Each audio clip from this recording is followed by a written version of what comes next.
Doctor साहब, हम जब सुनते हैं एक लेमैन के उसमें कि प्रोटीन बहुत ज़रूरी है हमारे शरीर के लिए, बिल्डिंग ब्लॉक कहीं ना कहीं कहते हैं, तो इस बीमारी में प्रोटीन को ही कहीं ना कहीं खाना ज़्यादा, जो जब प्रोटीन हो जाता है तो वो कहीं ना कहीं हानिकारक हो जाता है। तो कितनी मात्रा प्रोटीन की एक शरीर के लिए निर्धारित होती है, एक दिन या एक महीने में?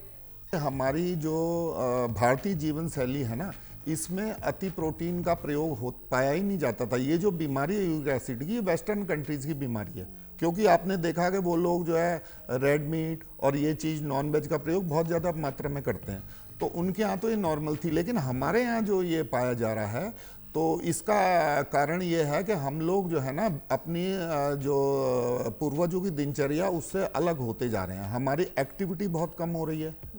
हम जो है मतलब नॉर्मल खाना ना खा के, घर में बना हुआ खाना ना खा के ज़्यादा मार्केट डिपेंडेंट होते जा रहे हैं।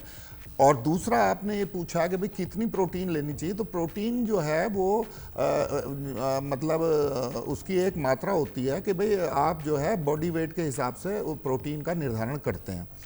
तो प्रोटीन जो है बॉडी के निर्माण के लिए अति आवश्यक है, लेकिन वो हमें बहुत सारी चीज़ों से मिल जाता है। हम जरूरी नहीं है कि हमें बहुत नॉनवेज खाने की ज़रूरत है। सबसे अच्छे स्रोत प्रोटीन के, अगर आप अंडा खा सकते हैं तो अंडा लीजिए, दालें हमारे यहाँ दालें लीजिए, और जो है आप मशरूम है उसमें बहुत अच्छी प्रोटीन पाई जाती है।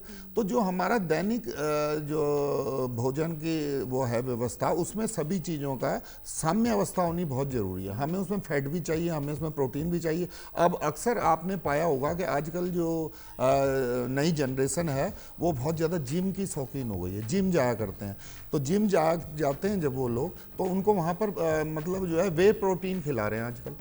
अरे भाई, खाली प्रोटीन खा के अच्छा उतना वो पानी नहीं पी पा रहे हैं, तो फिर ये सब समस्याएं उससे पैदा हो जाती हैं।